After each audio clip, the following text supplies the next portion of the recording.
I work summers as a camp counselor up in Northern Ontario, Canada, and this one time, I took a group of 10-year-old boys on a camping trip to a site on the same lake as our camp. We loaded up the canoes with all our gear and paddled out to the spot. First thing we did was set up the tents. The kids always love that part. Me and Mike, my co-counselor, split the duties. One of us would watch the kids while they swam in the lake or ran around building forts in the woods. When evening came, we got a fire going and cooked dinner. After eating, we sat around the fire telling stories and roasting marshmallows for s'mores. Then around 9:30 or so, I told the kids it was bedtime. They weren't too happy about it, but they headed into their tents anyway. We'd set up the tents a short walk from the shore, but we could still see them from the fire pit by the water. Once the kids were settled in, me and Mike grabbed a smoke and just hung out by the lake. We were talking about random stuff, enjoying the quiet after dealing with 10-year-olds all day. The fire was dying down, and we were planning to head to our tent soon and call it a night. Then something happened that I still can't fully explain. And since then, I've told this story around campfires a dozen times, and it never fails to creep people out. We were both staring out at the dark water. Couldn't see much of anything really, just blackness. Then suddenly we noticed this small light coming toward us. It was moving slowly. Do you know Hobby Lobby has hundreds of incredible products on sale every single week? Floating just above the water. As it got closer, we could finally make out what it was. A kayak. Someone had mounted a light on the front and was paddling straight toward our campsite. When you train to be a camp counselor, they teach you how to handle situations like this. What to do if a stranger shows up when you've got kids with you on public land. So I knew the protocol, but honestly, I wasn't expecting to actually use it. I was ready to give my standard speech.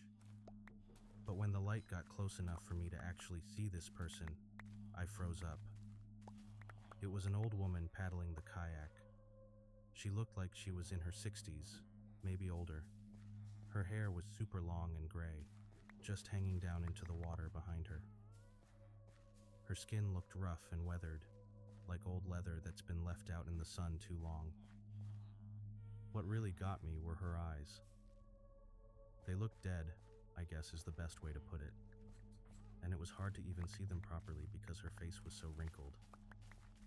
I just stood there staring at her, and all my training completely gone from my head.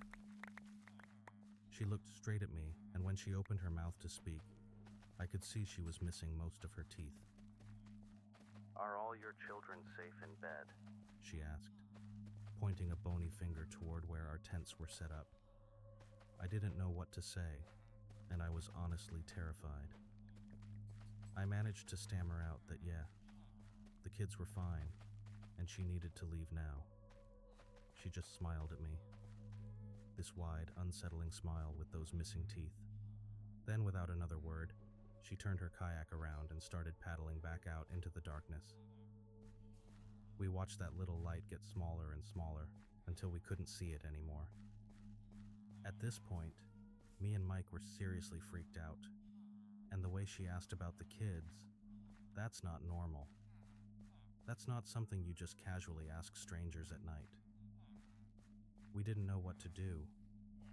We grabbed our hunting knives from the tent and went to check on the boys. They were all sleeping, thank God. Then we went back to the fire and just sat there. About half an hour passed. We were starting to calm down a bit, thinking maybe it was over. Then things got worse. I should mention, we weren't the only group out that night. Across the lake, maybe a kilometer away, there was another counselor named Sarah. She had her own group of 10-year-olds camping over there. My phone buzzed, and it was a text from Sarah. It said something like, "Hey Sean, stop messing with us. This isn't funny anymore. My kids are really freaked out." I immediately called her and told her I wasn't screwing around. I just had some creepy woman show up at our site too. I wasn't playing any joke. Then she explained what happened. One of her boys had to pee, so he unzipped the tent and stepped outside. That's when he saw her. A woman with long gray hair, just standing there by the water. Her arms were stretched out wide, like she was reaching toward the tents. The kid screamed and woke everyone up. I felt sick to my stomach. This woman had paddled all the way across the lake to their campsite right after leaving ours. Sarah wanted to pack up and leave right then, but it was too dark and dangerous to paddle back with scared kids. We agreed to stay on the line and keep our groups calm. Mike and I stayed up all night by that fire, taking turns watching the water and checking on the boys. We didn't see her again, but I barely slept. At first light, we packed up fast and got the hell out of there. Sarah's group did the same. Back at camp, we reported it to the head counselor, who contacted the police. They searched the area, but never found anyone matching her description.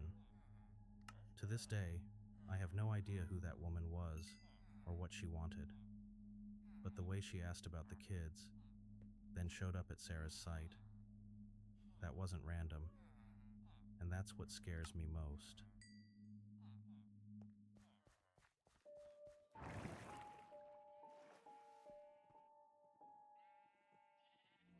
This happened back in 2013 when I was just 10 years old, but I'm 15 now, so it's been a while. Every year at my school, all the 5th graders got to go on this camping trip to see what camp life was like. I was really excited when I found out my best friend was going to sleep in the same cabin as me. That made me feel so much better, because honestly, she was my only friend in 5th grade. I know that sounds sad, but I was kind of a lonely kid back then. The thing is, I didn't really mind being alone that much because I had my 8 dogs at home. I spent all my time with them, so I was pretty much obsessed with animals. I loved them so much that I even decided I wanted to be a veterinarian when I grew up. That was my big dream at 10 years old. But then something happened at camp that changed everything. All the camp counselors were high schoolers from my current high school. It's weird to think about, but they were the same age I am right now. Looking back on it, I remember that I had a pretty sucky camp counselor. She was always getting me in trouble for things I never even did. I remember this one time I got separated from the group during an activity. She blamed me and said I walked away on purpose, but I swear I never did that. She wouldn't even listen to my side of the story, which really frustrated me. But honestly, besides dealing with her, everything else at camp wasn't that bad. The night before we left camp, we had our last bonfire together. We were all singing camp songs and dancing around the fire. Some kids were making s'mores, and everyone seemed happy. The way the camp was set up was really cool too.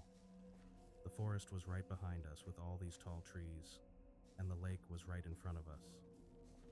I was sitting in the back by myself, just singing along quietly, like the loner I am. Most of the other kids were up front near the fire, laughing and having fun together. Then suddenly I heard this noise right behind me in the woods. It sounded like a twig snapping in half, that sharp crack sound. That's when I saw it, the head of a dog staring at me through the darkness. At first I thought it was just a stray dog that wandered into camp, but something felt off about it. This one looked different somehow. I could only see its head poking out from behind the trees, not its body. The shadows made it hard to see clearly, but I could make out its eyes looking right at me. Now looking back, I know this was stupid. But for some reason, my 10-year-old brain thought it would be totally okay to go pet this random dog in the dark forest. I loved animals so much that I didn't even think about whether it might be dangerous. So I got up from where I was sitting and started walking towards it. I guess since I was so quiet and sitting in the back, no one even noticed that I had gotten up and left. Everyone was too caught up in singing and having a good time around the fire. As I walked farther away from the camp and got closer to the dog, something started to feel really wrong. I noticed that there were no sounds at all except for the crackling of the fire behind me. The forest had gone completely silent. At this point, my stomach started twisting into knots, and I was wanting to just turn back. I should have listened to that feeling, but then I saw something that made my blood run cold. The head of the dog started moving up, like it was standing up from behind something. It kept going up, and up, and up, way higher than any normal dog should be. I immediately stopped dead in my tracks and got this weird, horrible feeling in my gut that I shouldn't have ever left the camp. Then the dog's eyes started glowing this dark yellow color. As it rose up higher, I realized it was standing on its hind legs like a person. I felt warm liquid run down my legs and tears streaming down my face. And all I could do was watch as this 6-foot-tall thing towered above me, and its body was way too thin and long to be normal. Then I heard my name being called. I saw my counselor and others running towards me with panicked faces. Something in me snapped, and I could finally move. I ran to them as fast as I could, sobbing uncontrollably. I was sobbing so hard that when I tried to explain what happened, the words just wouldn't come out right. They couldn't understand a single thing I was saying through my tears and hyperventilating. When I finally calmed down enough to talk, I told them everything, but no one believed me. They just looked at each other with these uncomfortable expressions and said things like, "It was probably just a deer," or "the shadows were playing tricks on you." The worst part was that I had to stay at camp because it was still the last night. I couldn't just leave or call my parents to pick me up early, so I stayed awake almost the entire night in my cabin, terrified that thing would come back for me. Every little sound outside made me jump. Whatever I saw out there, it had completely disappeared before the counselors got to me, so there was no proof. I went the rest of the school year being even more of a loner than before. My best friend was the only person who believed me no matter what I said. She never made me feel crazy or stupid for what I saw. I'm so glad I never have to go back to that place again.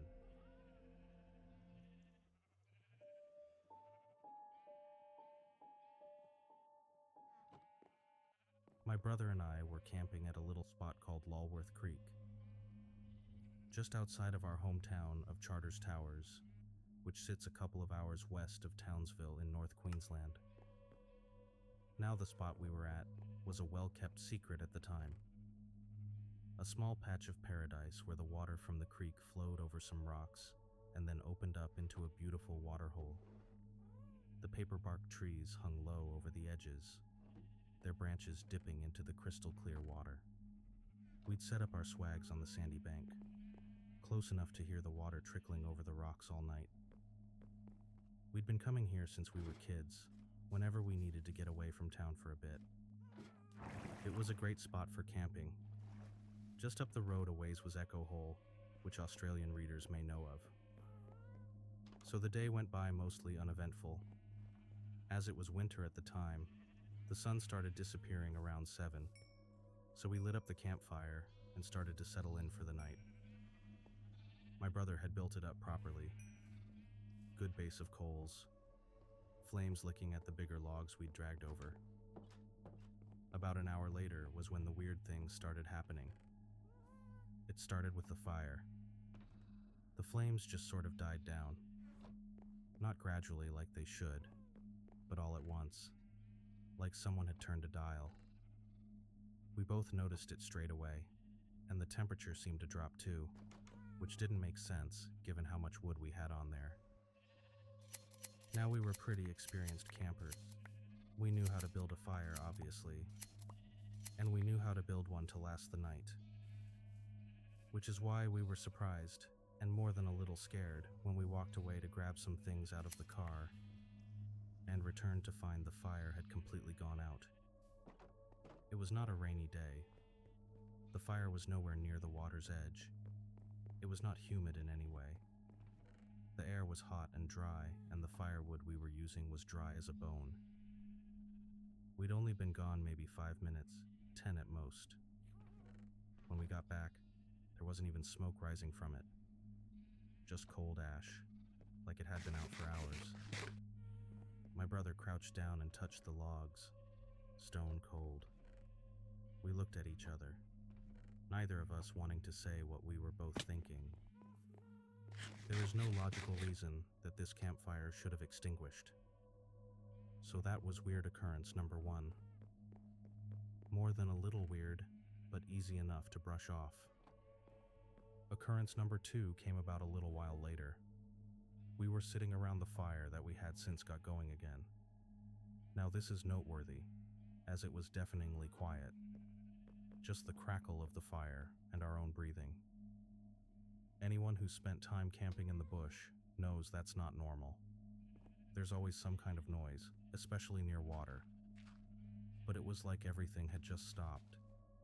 Even the breeze had died off completely. My brother mentioned it first, said it felt wrong, and I had to agree. As I said earlier, this spot was a well-kept secret. No one, and I mean no one, was anywhere within about 20 kilometers of us, and we would have heard them approaching from far away if they were. Then, suddenly breaking the silence, we heard in the darkness the unmistakable sound of someone jumping into the waterhole. Not just weird, not just a little spooky. No, this was one of those moments where you feel absolutely gripped and immobilized by stone-cold fear rushing through your entire body. That distinct splash, the sound of a body hitting water, followed by the ripples spreading out. We both froze, staring into the blackness beyond the firelight. My brother grabbed the torch, but his hand was shaking too much to hold it steady. We listened for swimming, for movement, for anything. But there was only silence again. Because what came next would make the initial sound seem like child's play about 10 meters from us or less. The dank, wet sound of footsteps running through the scrub, now on our side of the waterhole. I have played this through in my mind many times throughout the years.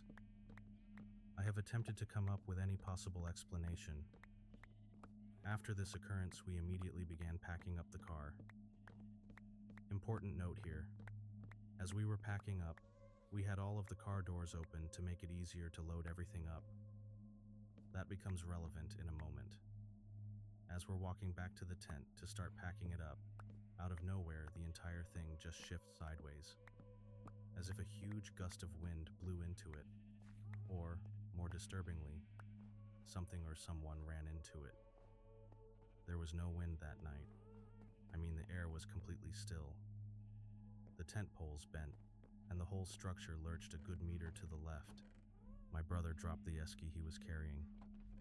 We just stood there, torches aimed at the tent, waiting for something to emerge from behind it.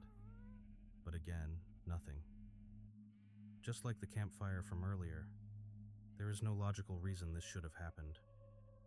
And this was the point at which the final occurrence of the evening took place and sent us barreling out of there as fast as our little Ford Laser would take us. Now let me try to explain this the best I can. The car was parked sideways on an angle, right? The doors that were still open were on the side that was slanted down and opened all the way, so gravity was keeping them open. We'd parked like that deliberately, because the ground was uneven near our campsite. My brother was already in the driver's seat, key in the ignition, while I was throwing the last of our gear in the back. That's when it happened. Starting from the back and moving forward, every single door slammed shut, like someone had walked along the car and slammed each one with force. All 3 doors in sequence. Perhaps I can look back on this night now and question it with a logical mind. But in that moment, there was no question in our minds that we were being antagonized by some other worldly force, the intentions of which we had no clue, and certainly were not sticking around to find out. My brother didn't even wait for me to get properly seated before he gunned it, and we tore out of there. I looked back once through the rear window. Just darkness and dust. We didn't speak the entire drive home, both of us white-knuckled and breathing hard. When we finally pulled into town, the streetlights felt like the most beautiful thing I'd ever seen. We never went back to Lulworth Creek, not once. And we've never really talked about that night since. Not properly anyway. Some things you just don't want to revisit.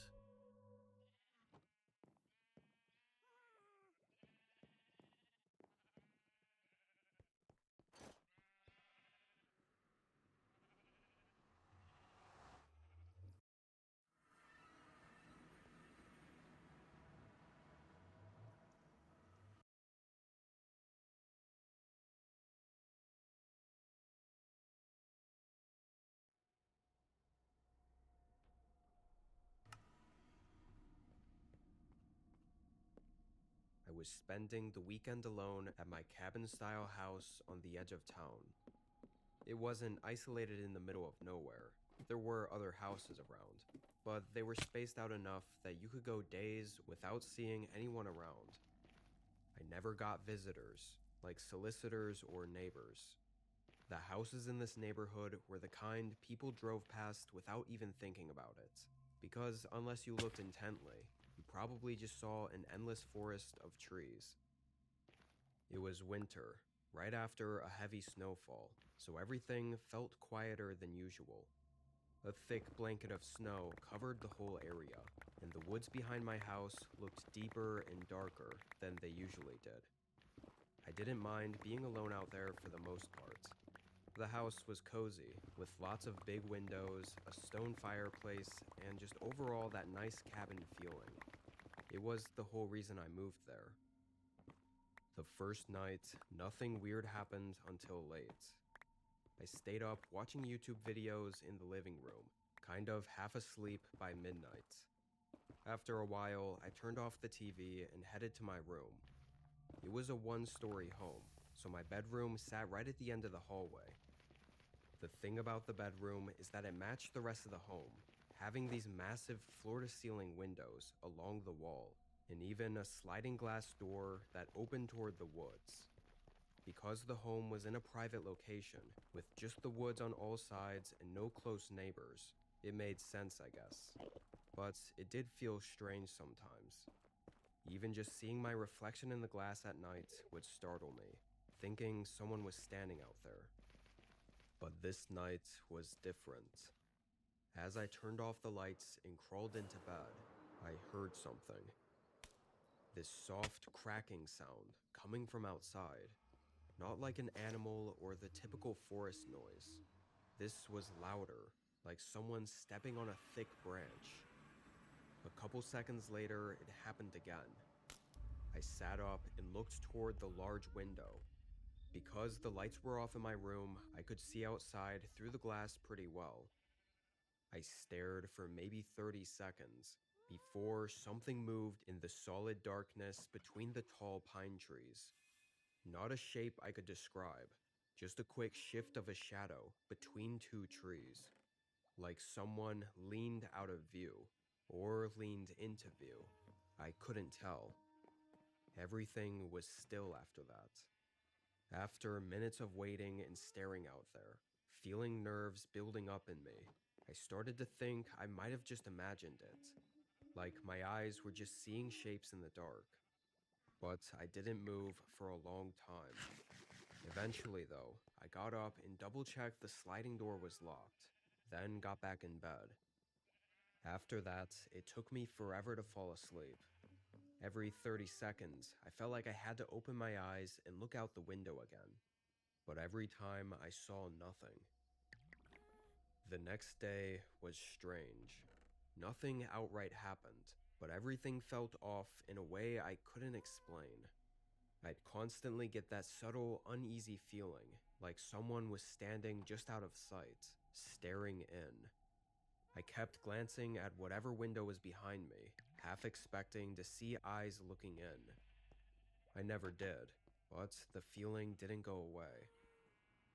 As it got later and became dark again, snow began coming down again, which eased my senses a bit. I think it made it even more unlikely anyone would be outside lurking around when it was cold and snowy, so I tried not to overthink. Around 10, I was watching TV in the living room, wrapped up in a blanket by the fireplace. The glow of the TV screen lit up most of the house, so I didn't even realize how dark it was inside until I left the couch to get a soda. And as I walked through the main hallway, I noticed the light in the far room, the small den with bookshelves, was off. I could have sworn I left it on earlier. I usually always kept it on because it provided a nice ambient light, so the house didn't feel like a shadowy cave. I went over and quickly flipped the light back on, figuring nothing of it, and getting my soda and sitting back down. I was maybe back on the couch for a minute, having just unpaused the TV, when I happened to glance over my shoulder. I wasn't even trying to check anything. It was just one of those automatic glances you do for no reason. But the light in the room was off again. I could feel the blood rush from my face. I stood up and walked down the hallway, just enough to see the switch from where I was standing. The switch was in the off position, physically flipped down. I just stared at it. Someone was in that room, and it was like they were trying to lure me in there. I started to back away. My phone was charging on the nightstand in my room, and my car keys were by the front door. I knew I needed to get both and leave immediately. I quietly moved to the other hallway and into my bedroom, grabbing my phone, but not before seeing something shift behind the glass. I looked up, and at first all I saw were faint footprints going through the snow behind the window, until it led my eyes to a large figure, a man, standing just a couple feet behind the window.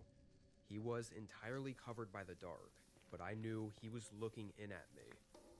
I sprinted back down the hall toward the front door, getting my keys, and hearing not one but two sets of footsteps on the other side of the house.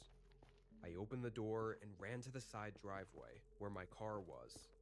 As soon as I got in, I saw that same figure come barreling around the house and running toward my car. I turned it on and fled for the main road, seeing his figure standing where my car just came from and watching me drive away. It took a little over 30 minutes for officers to arrive on my property. What they found was horrifying. Multiple windows were shattered, and the whole house looked like it had been destroyed on the inside. Doors and cabinets ripped from their hinges, furniture flipped over, and dents and tears in the walls. I told the police that I'd heard two people inside and saw one man outside, but the condition they left the house in, it was impossible to know how the two got in quietly while I was at home all day. I stayed in a hotel for weeks after that, getting the house repaired and putting it up for sale. I couldn't get over the feeling of knowing 3 people had been stalking me for who knows how long. And had I not escaped, I can't even imagine the horrible, disturbing things that would have happened that night. Even now, I have nightmares of me in that hallway, walking toward the room with the light off, knowing what was waiting for me just outside of view of the doorway.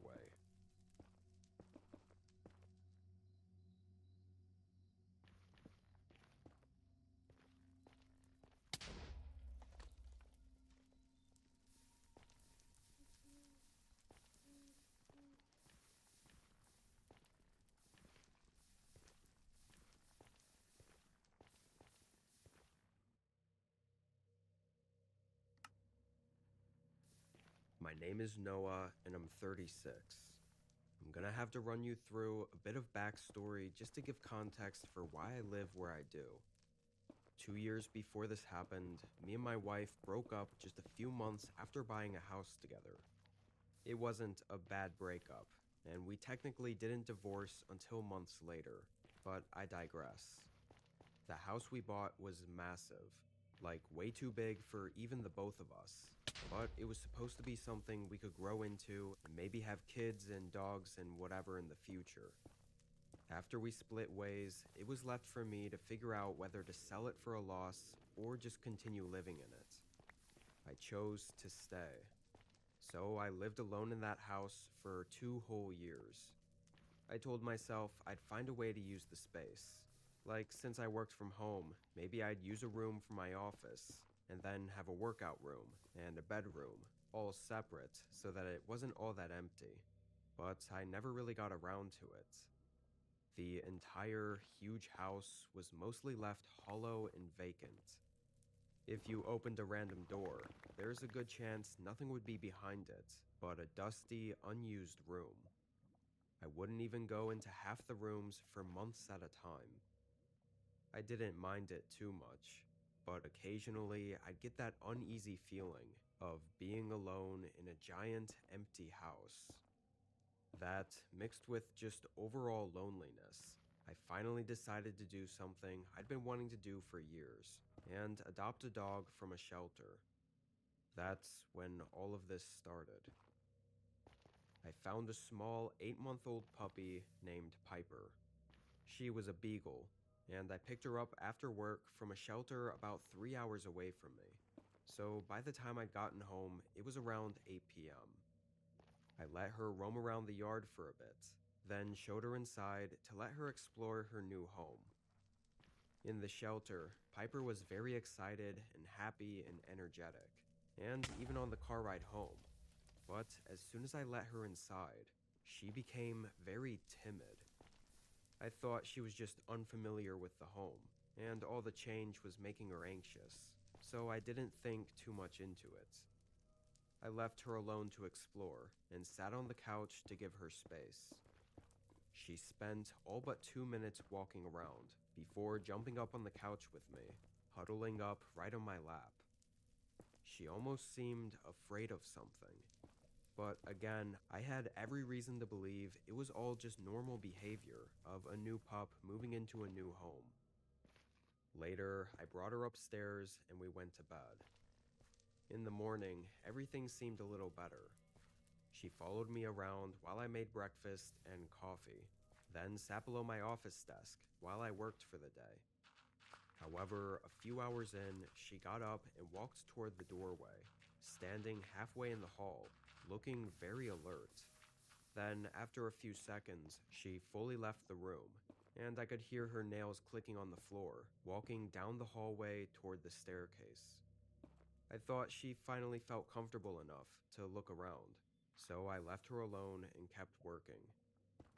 I want to say 10 minutes went by, when suddenly she started barking like crazy from somewhere downstairs. I jumped up from the desk and quickly hurried through the hallway and down the steps, still with her barks echoing all throughout the home, down every corridor, making it hard to even tell where she was. I called out her name and moved through all the rooms before finding her. Strangely, Piper was standing right in the middle of one of the empty rooms downstairs. Like she was just standing, looking at the wall and barking. Once she saw me, she hurried over and stood right next to me, tail down and looking nervously at the empty room. I walked in, and there was nothing to look at or make sense of. It was entirely empty. I tried to calm her down, picking her up and closing the door to the room. I brought her back upstairs to the office, and after a few minutes, I continued working. Rest of that day, not much happened. When I finished work, I took her for a walk around the area. Then we spent the night watching TV, going upstairs and getting in bed at 10. But in the middle of the night, I woke up. Not to a noise or anything. I guess just a feeling. I sat up and saw Piper standing right up to the bedroom door, her ears up and her gaze locked on the gap in the doorway. I called her name, but she didn't move. And honestly, I'm not entirely sure how or why, but I laid back down and fell asleep without a second thought. Can't even believe I managed to, now that I'm thinking back on it. I guess I really just thought she was uncomfortable being in a new place. But I woke up in the morning and things seemed to be okay. Piper was up on the bed with me and didn't act strange at all. I got dressed and headed downstairs, letting her outside and doing my typical morning routine. When she came back in, we both headed upstairs to my desk. Just like the day before, she laid down right under my desk while I worked. I made sure to check on her a few times, looking under the desk at her, and every time she was just sleeping, so I kept working. Think it wasn't until almost 6 o'clock, when I was just about done with work and the sun had mostly gone down, that I looked under my desk again, and she wasn't there. I looked around the room, and she was just gone. Must have slipped out without me noticing. I closed my laptop and got up, calling Piper's name as I walked into the hallway. But I didn't hear anything. Didn't hear her walking around or barking or anything at all. The house was dead silent. Piper? Piper, where you at? My voice echoed through the house. I felt something unnerving come over me as I started walking down the hall and down to the first floor. There were no signs of her. It was so quiet I could hear my own heart beating. I walked down the next hallway, leading to the room I found her in yesterday. As I got closer, I noticed the door wasn't fully closed. It was cracked open, which I was sure I hadn't left it like that. I pushed it further open. Piper was sitting in the far corner of the room, shivering and facing the doorway I was in. She looked terrified, like something else was in the house with us. It gave me a sense to turn around before approaching her, and when I checked behind me, I barely caught a glimpse of someone peering down the hallway, back by the stairs. I quickly backed into the room and slammed the door, locking it and moving toward Piper. A few seconds later, quiet footsteps started coming down the hallway. He came right up to the other side of the door. Piper began quietly whimpering, still huddled in the corner, staring at the door. I was honestly too scared to even move. I just stood there, in the middle of the room, waiting for something to happen. The person behind the door didn't move either for a while, before they started quietly walking back down the hallway. It was almost terrifying how confident it felt they were, not running or anything. Felt like they weren't fazed by anything going on, or that this was exactly what they wanted, which made me wonder what it was exactly they were here for. I didn't hear anything after that. I think I stayed in that room with Piper for 30 minutes. I just couldn't get myself to move. When I eventually opened the door, I looked down the unlit hallway, and all the way at the end, I could see the front door was wide open.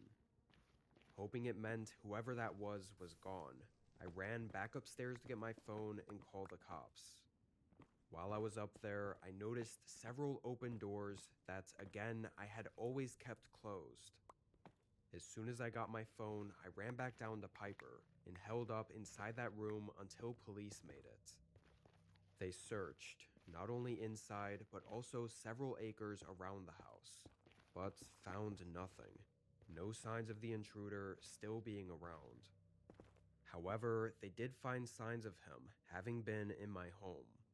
In one of the rooms upstairs, the one right next to my office, there were a bunch of random items suggesting that someone had been living there, maybe for months. And worse yet, it seemed like the person had likely been spending the days sleeping in the closet, so I wouldn't notice or hear them, and would then come out at night to leave and re-enter the home or to hang around inside the house. Of course, bringing Piper into my home, she could probably sense someone else was inside with us. Makes me think of when I woke up in the middle of the night, finding Piper staring at the door. He could have been walking around right outside the bedroom. And as for the room she was barking at the wall or ceiling in, It was the room directly below the one the person was using as their hideout. She might have heard them move around up there or something. After it was all said and done, this event was enough to get me to finally sell the house and move into something smaller, bringing Piper with, of course. She's absolutely the best companion I ever could have asked for. And since moving, she's been just as happy and excited as she was when I found her at the shelter, and hasn't been anxious in the slightest. I still worry about the person not being found, though, and would come back. I know it's unlikely, but I think I'll never really forget about it.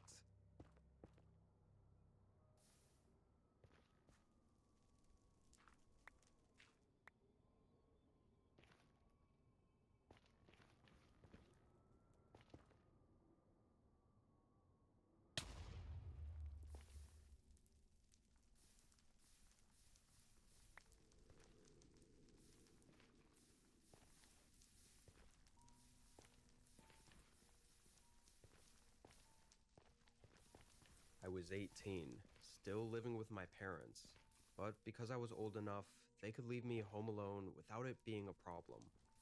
This was one of the times where my parents were gone for I think a couple of days. Our home wasn't anything special, really just a typical neighborhood home in the suburbs. And as far as these sort of days go, I usually just sat around the house and watched TV or played video games.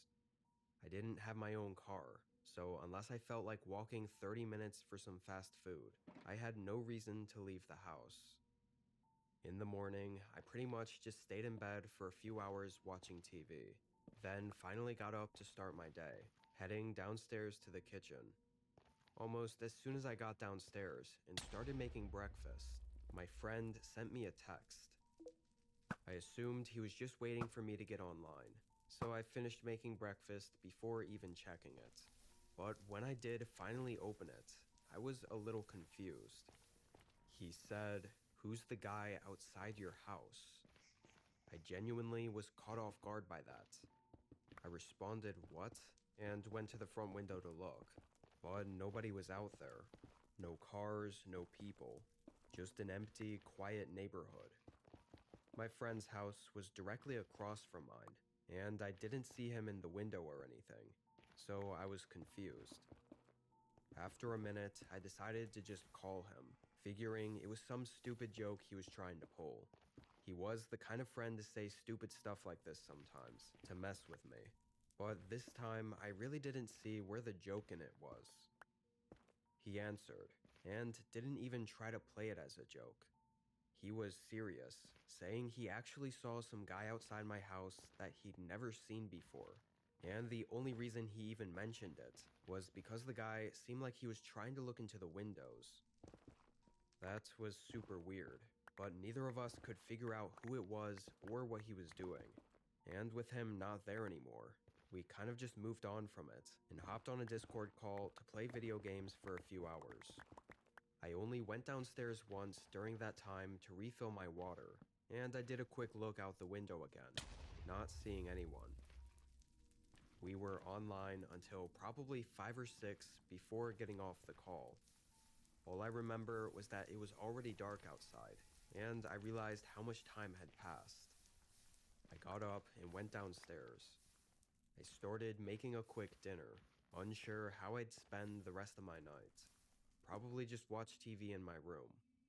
But while I was in the kitchen cooking, I saw a shadow move or flicker on the wall in front of me. I immediately turned around. I saw nothing, no movement or anything in the living room that could have moved, until I saw the window. I walked up to it and looked out. It was dark and still. I didn't see anyone. The image of someone possibly staring at me from outside gave me chills though, but I thought I was probably just on edge. I mean, the shadow I saw could have been a car passing by or something. I was sure it was nothing to worry about. I finished making dinner and went upstairs to my room to eat, then laid in bed and watched TV. I was up there for at least an hour, maybe a little more, just zoning out and half watching whatever was on. At some point, as it got later and darker in my room, I realized I hadn't turned on any of the lights upstairs. It was just the TV lighting up my room, and I kept finding my eyes shifting and looking at the crack under the bedroom door, seeing it was completely dark in the hallway outside my room. Usually that would never bother me, but this night it just felt off. Eventually, I paused the show and decided to get up and grab a snack from downstairs, though it was more of an excuse to go around and turn all the lights on as well, and hopefully shake whatever feeling I had. As soon as I opened my bedroom door, though, the feeling grew worse. It felt like the house was too quiet, and the hallway was eerily dark. I flicked on the light, seeing it was just an empty hallway, and feeling silly or almost annoyed with myself for being creeped out. I headed downstairs. Before getting a snack, I checked out the windows. This paranoia I was feeling wasn't something I think I'd ever felt before, at least not to this degree. I even left all the lights on downstairs, knowing that I wasn't planning on coming back down before bed, just so I didn't have to think about it being pitch black down there. I started going back upstairs, but on my way up the steps, I paused. I thought I'd heard what sort of sounded like my footsteps resonating through the house, but it didn't quite sound right, and I'd never heard the house echo sounds like that before. I took a few steps down and then back up, and it didn't make the same sound. I stood there unsure for a moment, replaying what I'd heard over and over in my head. I felt my eyes get wider and my heart begin racing before I bolted up the stairs and into my room, locking the door shut and calling the police. I was 99% sure that what I'd heard was someone else's footsteps in the house matching mine, almost like they were mimicking me walking so that I wouldn't hear them coming up behind me. When I was standing on the stairs thinking about it, I realized that was exactly what it sounded like. After the police were on the way, I called my friend, asking if he saw anything. He said no, but went to the front window while we were on call, trying to look around. It was a couple minutes later, he suddenly said, "Oh shit," and saw some guy leaving out of the window on the side of my house and running into the trees. He said it looked like the same guy he saw before. I couldn't even speak for a minute, terrified of how right I was about my paranoid feeling of not being alone. When police made it, I stood outside with them while they did their whole investigation. My friend also came out and talked to them. It didn't lead to much, though, aside from the promise to search for the man and follow up if there's any leads.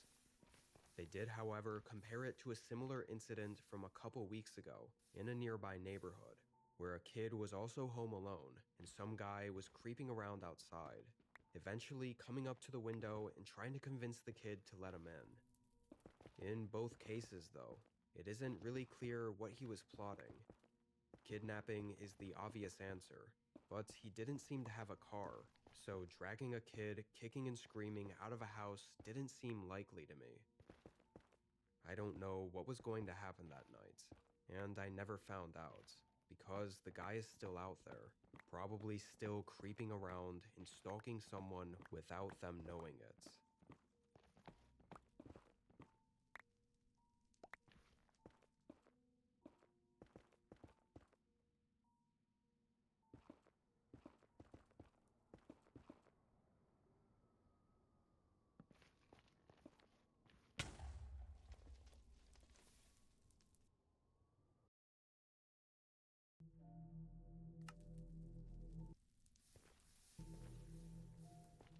I did deliveries for my parents' restaurant when I was in high school. I had just turned 16 and got my driver's license, and my parents were always wanting to start offering delivery. I didn't want to be a waiter or work at the register, so driving sounded like a good option. When this happened, I'd been doing deliveries for a few months, so I was pretty comfortable with it. It was a Thursday, around 8 p.m., and my dad gave me an order to deliver. I got in my car, which was actually my mom's SUV, then started the drive. Google Maps said the house was 25 minutes away. Our town was small, so 25 minutes away was actually pretty far. As I drove, I started to recognize the area as being on the edge of town, and I still had 10 minutes to go. I'd never been this far out in this direction before, so I was definitely paying attention and keeping my eyes open. I wasn't scared per se, but just felt uncomfortable. The only houses I was passing now were farmhouses, far from the main road. When the directions told me to turn, it was down a long, unpaved path going straight to one of these farmhouses. Now I was starting to get a little freaked. A farmhouse this far out at night was probably the last place I wanted to be, but I knew I was probably just spooking myself, and it was just a simple delivery. I drove down to the end of the path, which ended and just became a small grass field in front of the house. It wasn't clear whether or not to drive on the grass, so I just parked the car there and got out. It was eerily quiet. All I could hear were my footsteps on the grass as I walked up to the house. The porch light was on, but no other lights were on inside the house. I was looking over my shoulders constantly and walked quickly. The longer I was out there, the more uncomfortable I was. Just before I reached the porch, I heard something. It sounded like it was coming from the backyard behind the farmhouse, but it was loud, like a wooden door opening. I stepped onto the porch and dropped the bag on the doorstep, then rang the doorbell and started rushing back to the car. I was regretting how far I parked and wished I just drove on the grass. And as I listened to the only sound of my footsteps under me, I started to hear more footsteps running behind me in my direction.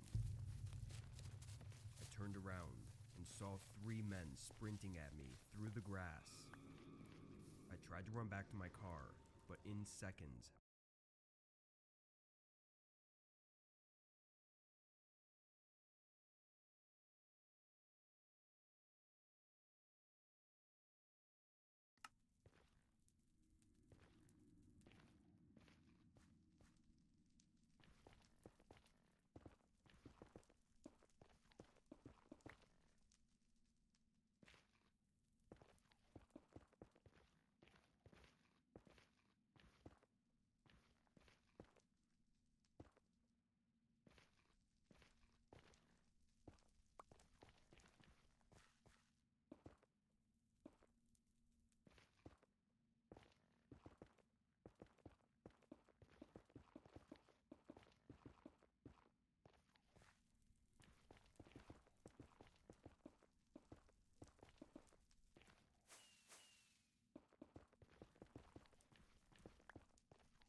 was tackled to the ground.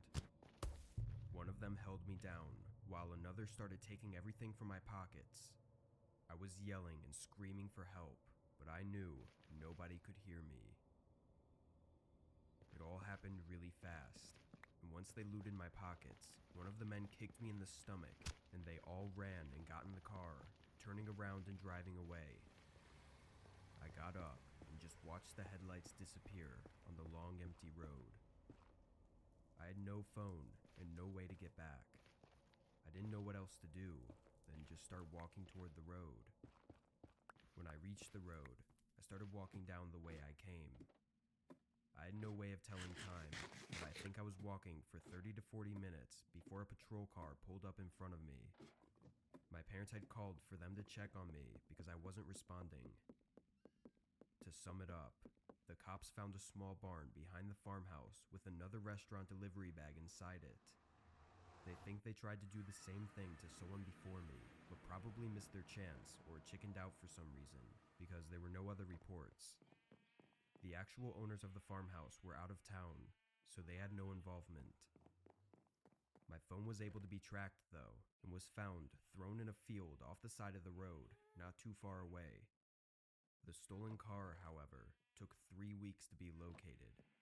It was found nearly 400 miles away and had been almost entirely emptied. This was almost a year ago now, and those 3 men that attacked me still have yet to be identified.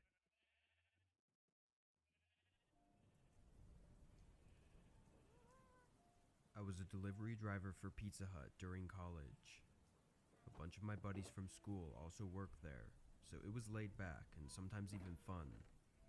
It would get really busy with deliveries up until 7 to 8 o'clock, then it would have a sudden drop off in orders.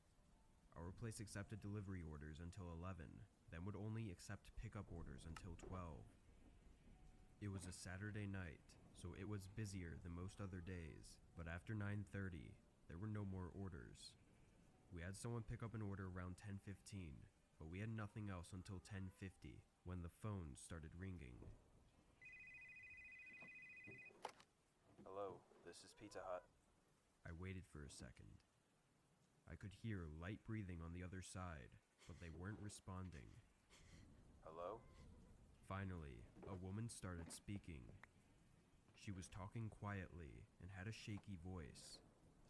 She asked for a small pepperoni pizza to be delivered to her address. I said okay, and just before I hung up, something in me made me ask if she was okay. There was just something off about the way she was talking. She said she was just fine and hung up. I sent the order through, and 15 minutes later I got on the road. The house was a couple blocks away, and there were no other cars out, so I got there in just a few minutes. As I drove up their driveway and parked, I saw a heavy light coming from around the garage where the front door was. I got the pizza and the receipt ready, and as I looked back, I saw the light constantly going in and out, like someone was walking in front of it. I rounded the garage and realized the light was coming from inside the house, shining out the open front door. I stepped onto the porch, and before I even reached the door, I heard footsteps rushing down some stairs inside. Then a man came into the doorway. He was a tall, heavy-set, bald man, but what was really weird was that he was completely out of breath. He was taking big, exhausted breaths and had sweat dripping from his head. Sure, he could have just been working out, but the expression on his face just made it all the more unnerving. He looked angry and frustrated, like he didn't want me to be there. I don't think I've ever seen someone that unhappy that their pizza arrived. I asked him if the order was correct, since he obviously wasn't the one who placed it, which then made me think back to the woman on the phone. Putting everything together made for an uncomfortable possible scenario in my head. I said the total and handed the man the receipt. Hold on, I need my wallet. He said, walking down the hall toward what I assume was the kitchen. As I waited for a moment, I heard a quiet sound coming from inside the house upstairs. It was a dull thump, like someone was hitting the wall.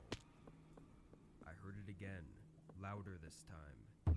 And seconds later, the man came rushing down the hallway, grabbing the box from my hands and throwing cash at me, then slammed the door in my face.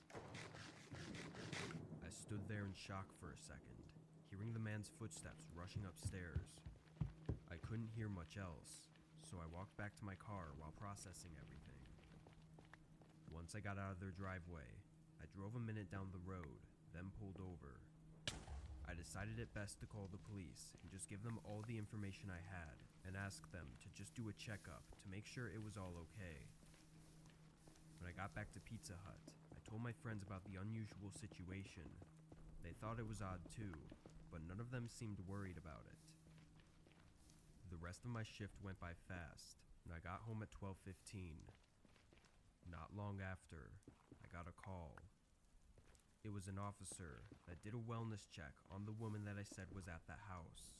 Only, he said there was no woman at all. He described the man, but he was allowed inside the home and never saw anyone else. The man said he lived alone and had no idea what woman I was talking about.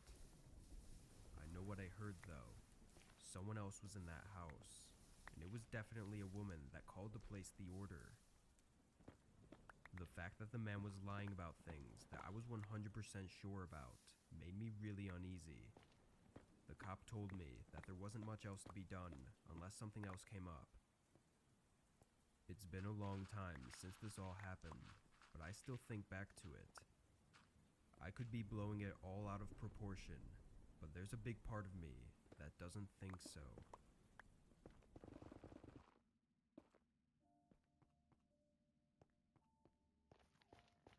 My name is Tommy, and I started doing Uber Eats last year after I lost my part-time retail job. I'd seen their ads everywhere about how the job was so relaxing and easy money, and some of my friends were curious about the gig too. So, I took one for the team to figure out if all the hype was true. It wasn't. Driving around on a time crunch made the gig really stressful, and sometimes it would be for just a couple bucks. I was only a teenager, and my only bills I had to pay were my car payment and car insurance, so making a ton of money wasn't necessary, but it did feel like I was getting ripped off for the amount of time and work it was. I pushed aside getting a different job because I was lazy, but after this happened, I quit right away. I picked up an order from a Chinese place and was heading to the customer's address. I don't remember it being a large order or anything. I think it was just a normal small order with a small payout. On the way to their address, I got a text in the Uber Eats app. It was my customer asking where I was. Then another text came in, telling me to hurry up. I was driving, so I couldn't respond, but I was just confused and honestly a little annoyed. I'd just picked up the order a couple minutes prior, so it wasn't like I was running late or anything. I shrugged it off and thought it was just a mistake on their part. The address wasn't far, only about 10 minutes. It was in the less well-off neighborhood in my town though, with pretty old and small houses. It's actually funny though, because the customers in smaller, cheaper houses usually tipped more than the rich people. Anyway, I pulled up next to their driveway and got out of my car, holding their bag of food. What caught my attention as I walked up their driveway was that the house had all of its lights off. It wasn't the most scary thing in the world, but it was something I took note of. When I got up to the front door, I knocked quickly and took my phone out to take the picture of it on the porch. But just as I snapped the photo, Hey! a man yelled from my left, standing by the corner of the house. I jumped, then awkwardly said hi. He started walking toward me, taking a key out of his pocket. I don't know what took you so fucking long. He walked right in front of me and held the single key up and unlocked the front door.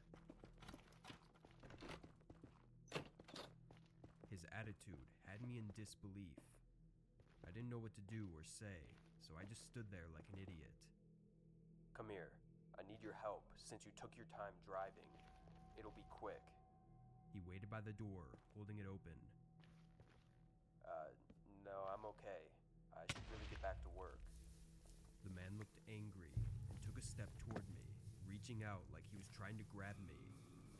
I jolted my shoulder back to avoid his hand, then backed up and walked away from the porch. And just as I got to the driveway, bright headlights flashed over me. The man by the door ran outside and around the house, leaving the front door open as the car pulled up the driveway. It turned out to be the homeowners returning from dinner. The man I met at the door didn't live there, and the homeowners had no idea who he was or how he had gotten a key to their house. We called the police and explained the situation to them. Knowing everything now, though, it made more sense why the man wanted me to rush to the house. He probably knew that the homeowners could be back at any minute, and he wanted to have enough time to do whatever it was he was going to do to me before they got back. I still don't have any answers for what happened that night, or what was going to happen, and I don't think I ever will, but I have stopped doing deliveries.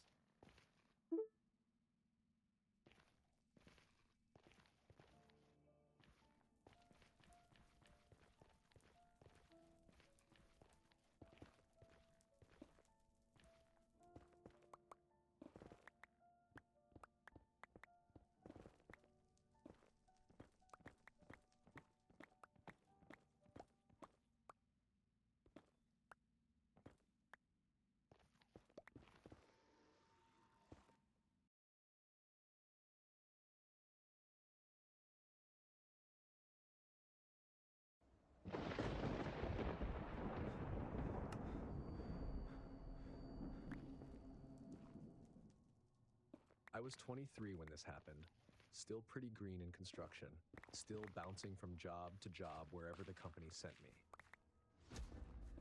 Cheyenne was supposed to be an easy stop, 3 nights in and out. My foreman got the last room at a decent chain hotel, so he tossed me the company card and told me to find something cheap. You'll survive. So I ended up at a cheap roadside motel off the highway. You know the type. Big peeling sign, half the letters faded, parking lot lights buzzing louder than they shine. It was already dark, parking lot empty except for one pickup that looked abandoned. The lobby smelled like old coffee and something sweet, trying to cover it up. The manager came out of the back room the second the bell rang. Thin guy, late 50s, stiff smile. His eyes didn't blink enough and they stayed on me way too long. More like he was studying than greeting me. You needing a room tonight? He asked. Yeah, just for a few days. He slid over an old guest book. Paper. Actual pen. While I filled it out, his eyes didn't leave me. Not my hands, not my ID. Me. When I finished, he held the key in his hand a beat too long before passing it to me. Pipes are old, he said. If you notice any leaks, even small ones, call me and I'll come check. Got it, I said, pretending I wasn't freaked out. Room 12 was halfway down the walkway. Curtains shut tight, carpet stiff under my boots. Everything looked a little damp, like the room hadn't truly dried in years. I checked the locks. Deadbolt worked, chain was intact, though the door didn't sit perfectly in the frame. I kicked off my boots and was scrolling through my phone when the knock came. Through the peephole, I saw the manager holding a ring of keys like he expected to use them. Everything okay? I called. Just checking for leaks, he said. Mind if I take a quick look? It had barely been an hour since check-in, but I opened the door a crack, keeping the chain on. No leaks here. He smiled. Better to be sure. I should have said no. Instead, trying to be polite, I unhooked the chain. He walked in and didn't look at a single pipe. Sink, shower, floor, nothing. He looked at my stuff, my boots, my jacket, my bag half unzipped on the chair. You staying alone? He asked. Yep, I said. Another slow nod. All right then, let me know if anything changes. When he left, I locked the door and sat still for a while. I tried to tell myself he was just awkward and lonely. Small towns are full of people who overshare or hover too much, but around 12:30 that night, he knocked again. Same rhythm, same keys in his hand. I didn't open the door. He leaned forward so close his face filled the peephole. Any leaks show up? He asked through the door. Any noise? I can check the bathroom real quick. No, I said firmly. Everything's fine. He stayed there long enough that I could hear him breathing through the door. Then he finally walked off. I listened until his footsteps disappeared. I locked both locks, pulled a chair under the knob, and slept like I was waiting for something to happen. Morning came too fast. I had to be on site early, so I hopped in the shower hoping it would wake me up. The fan in the bathroom buzzed loud enough to cover most sounds. Steam fogged the mirror. Then, under the noise of the water, I heard something metallic. A tiny click. I turned off the shower immediately. The fan droned on, but beneath it, another sound. A faint scrape of metal on metal. The chain lock. I wrapped a towel around my waist and pressed my ear to the bathroom door. The room beyond felt wrong. I cracked the door open half an inch. From that angle, I could see the front door. Deadbolt still locked, but the chain was pulled tight. A pale hand was hooked through the gap, fingers working slowly, trying to lift the chain without making noise, trying to slip it free. I didn't need to see his face to know who it was. "Hey," I yelled. The hand jolted back like I'd shocked him. The chain snapped against the metal. The manager's face appeared in the gap, startled, guilty, then instantly rearranged into a calm he definitely did not feel. "I thought you'd left already," he said. "I was checking on a leak report." "You tried to come in while I was in the shower," I cut in. "Back away from the door." He stared at me for a moment. Then, without a word, he stepped back. His footsteps hurried down the walkway even though he tried to make them sound slow. I locked the chain again. Then the deadbolt. Then I shoved the dresser as close as I could to the door. My hands wouldn't stop shaking. I called the front office. He answered immediately. "Front desk. You need to stay away from this room," I said. "I'm calling the police." "Sir," he said, using this soft, reasonable tone. "I told you, routine maintenance. I knocked. You didn't answer. You touched the lock." Silence. Then, "I'll make a note on your file." I hung up and called 911. 2 officers showed up within 15 minutes. I told them the whole thing. They exchanged looks I didn't love, the kind where they're trying to decide whether you're exaggerating. They talked to the manager while I watched from behind the curtain. He gestured a lot, pointed at the building, shook his head like, "This kid is overreacting." When the officers came back, the older one said, "He claims he knocked multiple times, got no response, and believed there might be a plumbing problem." "In what universe does plumbing require undoing the chain lock?" I asked. "He shouldn't have touched it," the officer said. "We agree with you there. But unless he entered the room legally..." "Yeah," I said. "I get it." They offered to help me relocate. I packed my bag faster than I've ever packed anything in my life. The motel refused a refund. The manager didn't show his face again. Some younger woman took my key and slid the receipt toward me without making eye contact. I ended up crashing on a double bed with a coworker for the rest of the trip. I didn't care. Anywhere else felt safer. That was years ago, but I still won't shower in a motel without checking the lock twice.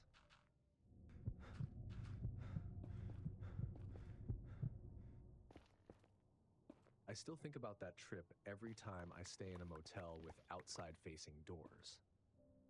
I was 22, a broke college musician tagging along on a spring break trip with 3 friends.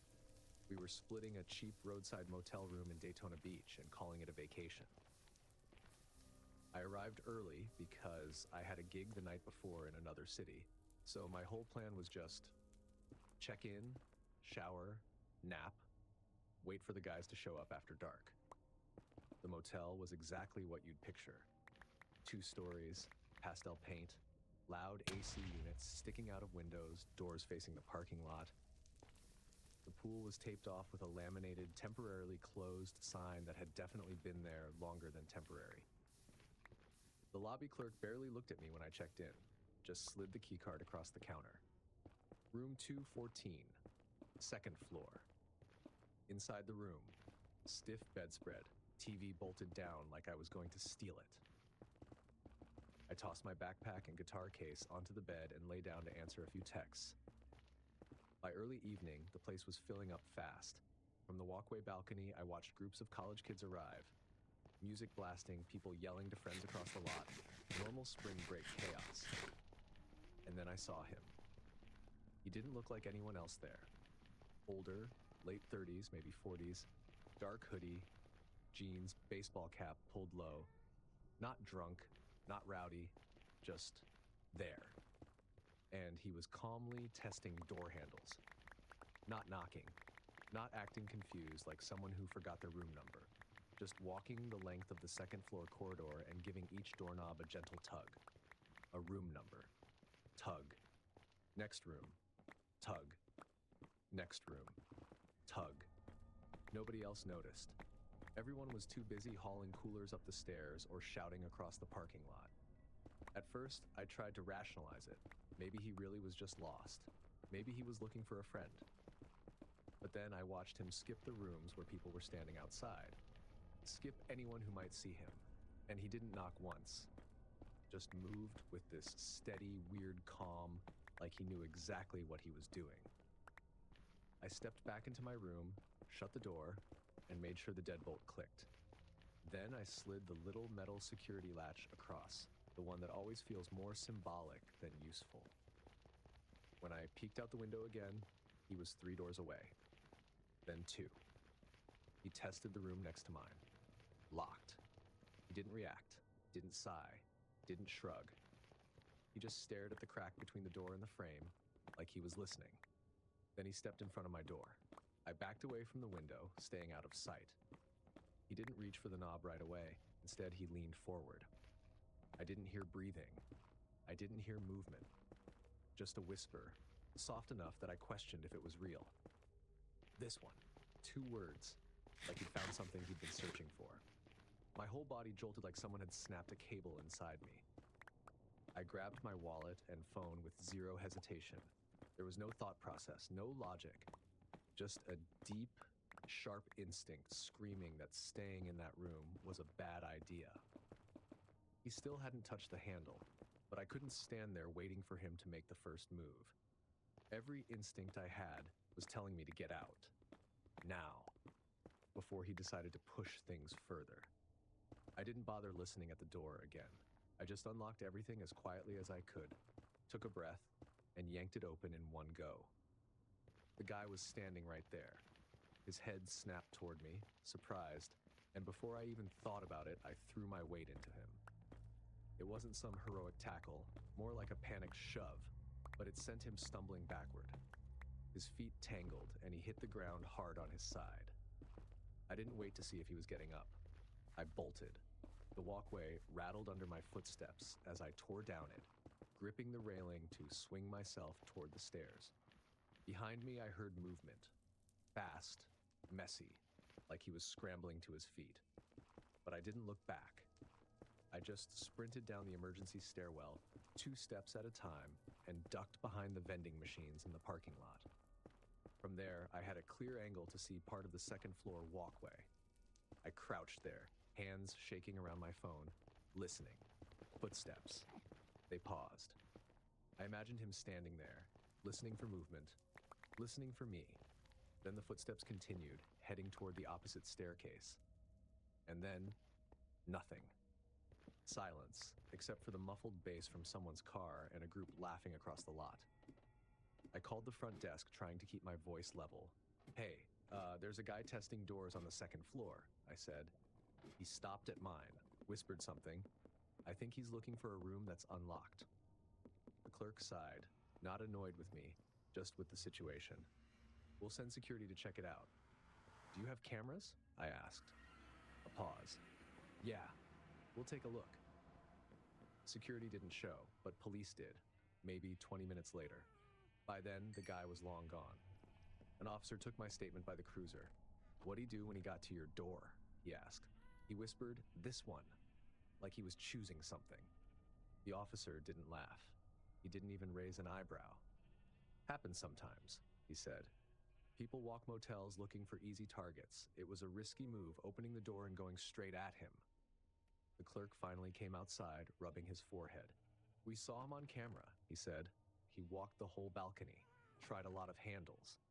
"Did he go into any rooms?" I asked. "No," the clerk said. "He only stopped like that at yours." That stuck with me. He didn't force any doors, didn't break in anywhere else. He just walked the line of rooms and picked one. Mine. My friends eventually arrived to find me sitting on the curb with my bag packed and my guitar case next to me, refusing to go back inside. They joked about it later, but when I handed one of them the key card and said, "Check the camera footage," they stopped laughing. It's been years, but I still can't stay in a motel without double-checking the handle, the latch, the curtains, everything. Because sometimes danger doesn't kick down the door. Sometimes it just walks past a row of rooms, carefully testing handles, waiting to whisper, "This one," outside the right one.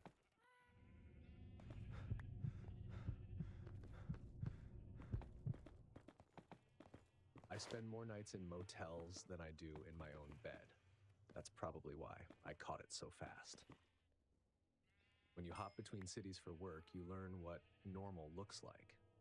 Same fake wood furniture, same patterned bedspread, same cheap alarm clocks that blink 12 forever. Nothing about the place in Santa Fe stood out at first. Long drive, late check-in, tiny lobby that smelled like lemon cleaner over old smoke. The front desk clerk barely looked alive. He slid me the form, took my card, handed me a real metal key. Room 112, park in front. The room was no surprise, so I did my usual scan. Habit at this point. Door latch, good. Curtains, close fully. Bathroom, clean enough. No bugs, no stains I didn't want to think about. I set my phone on the nightstand and looked at the alarm clock. No time display, not blinking, not dim, just off. Normally I'd ignore a dead clock, but when I nudged this one, it felt heavy. Motel clocks are usually cheap plastic. This felt solid, weighted. I picked it up. Heavier than any motel clock should be. The cord hanging behind it wasn't even plugged in. The prongs were cut off entirely. That's when my brain started whispering. Check it. An alert voice I developed after years of working with people in crisis. I turned it over. 4 tiny screws on the bottom. Not standard for a cheap clock. I pulled my small screwdriver from my work bag, something I carry for adjusting mobility equipment, and sat on the bed with the clock in my lap. Screw 1, screw 2, screw 3, screw 4. The back plate came off, and I knew immediately this wasn't a clock. No gears, no circuit board, no LED display. Just a small black cube with a pinhole lens. A hidden camera. I sat there for maybe 3 seconds, just letting the scene register. Then I put the back plate on loosely, just enough so it looked untouched, placed it exactly where it had been, grabbed my phone, and stepped outside the room. I called the front desk first. My mistake, maybe, but adrenaline makes you stick to protocol. Room 112, I said. There's a camera hidden inside the alarm clock. I'm calling the police. Silence. Then, stay right there, and he hung up. I called 911 next. The dispatcher told me not to go back inside, not to touch anything else. I stayed on the walkway, staring at the door. The manager hurried down the hall toward me, looking angry and confused. A camera? What camera? He pushed past me, opened the door, grabbed the clock, and flipped it over. When he saw the loose screws, he shot me a look. Part accusation, part denial. You opened this? Yes, I said. That's how I know there's a camera. Before he could argue, 2 police cars pulled in. Officers stepped out. One talked to me outside. The other went inside with the manager. I heard him say, "Yeah, that's a camera," followed by the scrape of furniture as he pulled the nightstand from the wall. Whatever the camera connected to was on the other side. Another room, a closet, who knows. They unplugged everything and bagged the clock as evidence. No other devices were in the room. If footage existed, it was wireless. The manager kept repeating, "Someone planted it, someone trying to frame us." But the officers didn't look convinced. Neither was I. They took my full statement at the station, start to finish, detail by detail. They dusted the clock but got no usable prints. Too many smudges. Cases like this don't end neatly. Someone violates your privacy, and unless they slip, unless they brag, unless they're stupid, they just vanish back into the world. The officers moved me to another motel for the night, one they trusted more. I checked everything in that room: sprinkler head, vent, lamps, picture frames. I unplugged that clock too. Didn't matter what brand it was. Hours later, just when the room finally felt still, my phone buzzed. Unknown number. 4 words: loved having you here.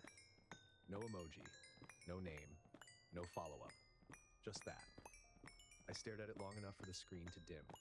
That feeling, being observed by someone you can't see, someone who is not done with you, sits in a place panic can't quite reach.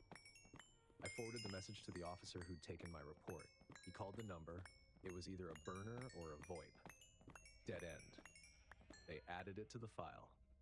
Told me again I'd done everything right. I finished my contract in Santa Fe, but I didn't sleep well for weeks. Now I rotate motels constantly.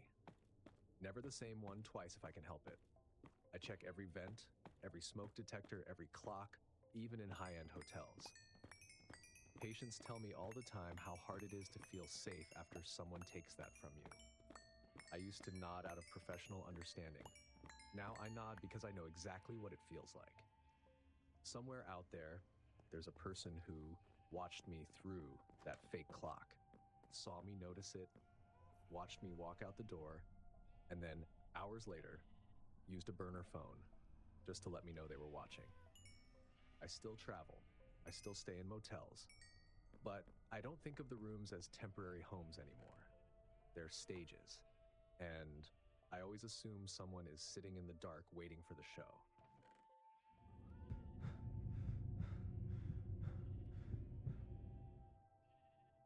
I'm a high school science teacher, not someone who goes looking for weird stories.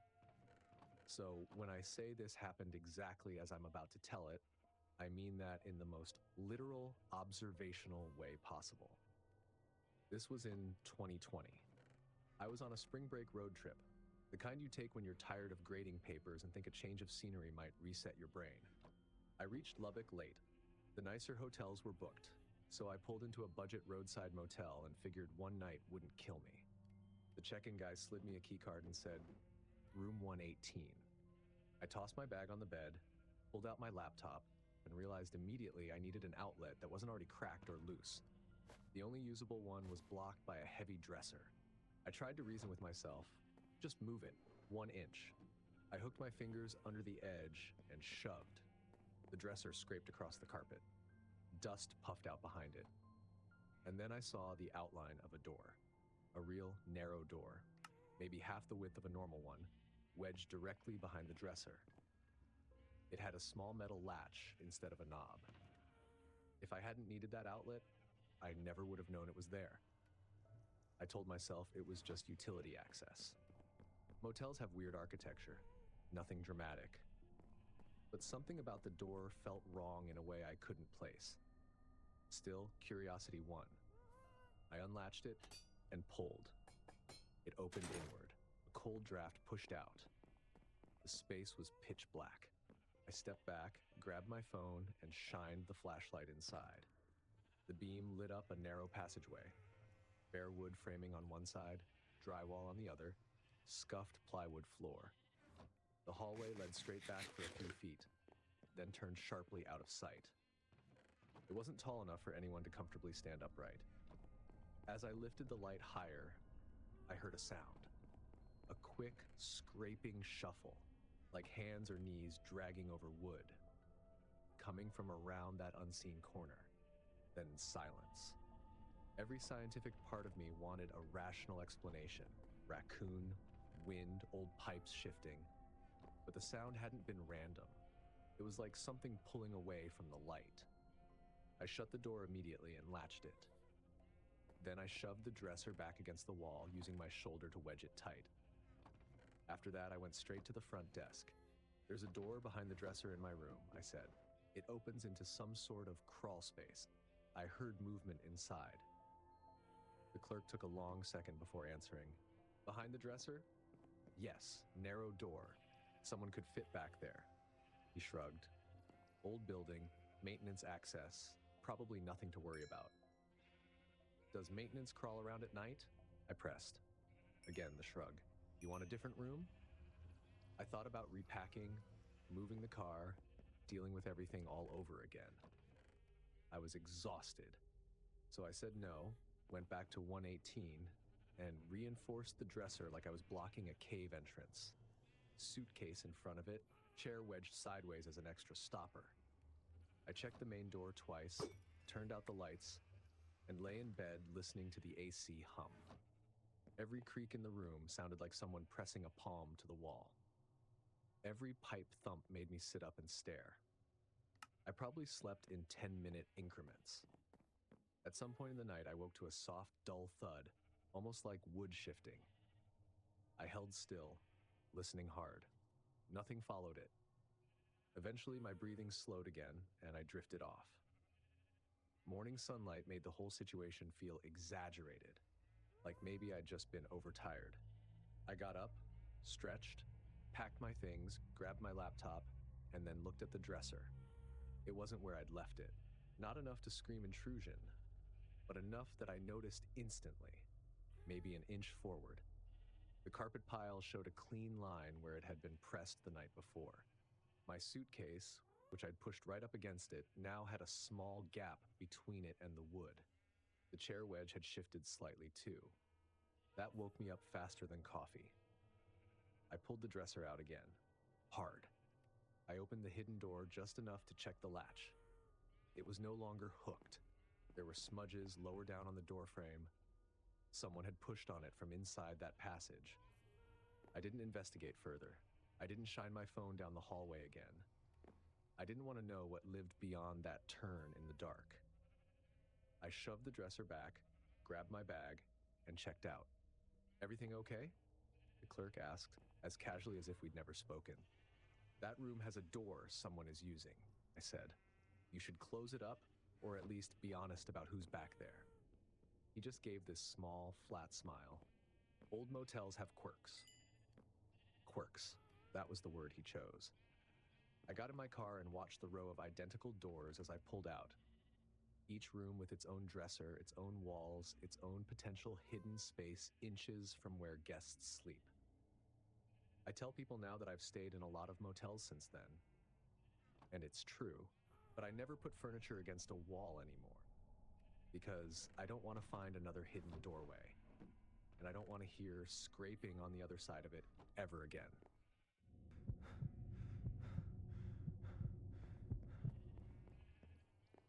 I bartend in Reno, so I'm used to people breaking down. Crying after losing money, crying because their ex texted them, crying because tequila makes them philosophical. You learn to filter things out. But the crying I heard that night was different. It was 2019, and after a brutal double shift, I didn't trust myself to drive home. I grabbed a cheap motel room off the strip, neon sign buzzing, carpeting that felt damp no matter what, and an ice machine that sounded like it was coughing up gravel. Whatever, I just needed a bed. Room 214, top floor. When I walked past 215, the door next to mine, a do not disturb sign hung on it. I figured someone inside was sleeping off their own long night. Inside my room, tan walls, humming AC, stiff mattress. I locked the door, threw my keys on the table, and was about to shower when I heard it. Crying. Muffled, broken, coming from the wall shared with room 215. I paused, listening. It wasn't TV noise. This was someone trying hard not to be heard. Low, shaky breathing between the sounds. I stood there a minute, debating. People cry in motels. It's practically what they're built for. Finally, bartender instincts kicked in. We're trained to check on people falling apart. I called the front desk. Hey, I'm in 214. Someone in 215 sounds like they're crying pretty bad. Typing. A bored sigh. 215, the clerk said. No one's in that room. I'm telling you, someone's in there. No key was issued, he repeated. Are you sure it's not a TV? It's not a TV. He offered to listen from the hall, but he didn't sound like he planned on actually leaving his chair. Forget it, I said. I hung up and pressed my palm against the wall. You could feel faint vibrations from the crying. Whoever was in there was close. And then I made the mistake of putting my ear to the wall. The crying stopped instantly. Gone. Cut off mid-breath. I backed away from the wall, suddenly aware that if I could hear her, she could hear me. She probably heard me make the phone call. She probably heard my footsteps, maybe even my breathing. The clerk never came upstairs. No knock, no follow-up. Nothing. I tried to distract myself with TV, but couldn't focus. I stayed fully dressed on top of the covers. I might have slept 40 minutes, all broken. By dawn, I'd given up on sleep.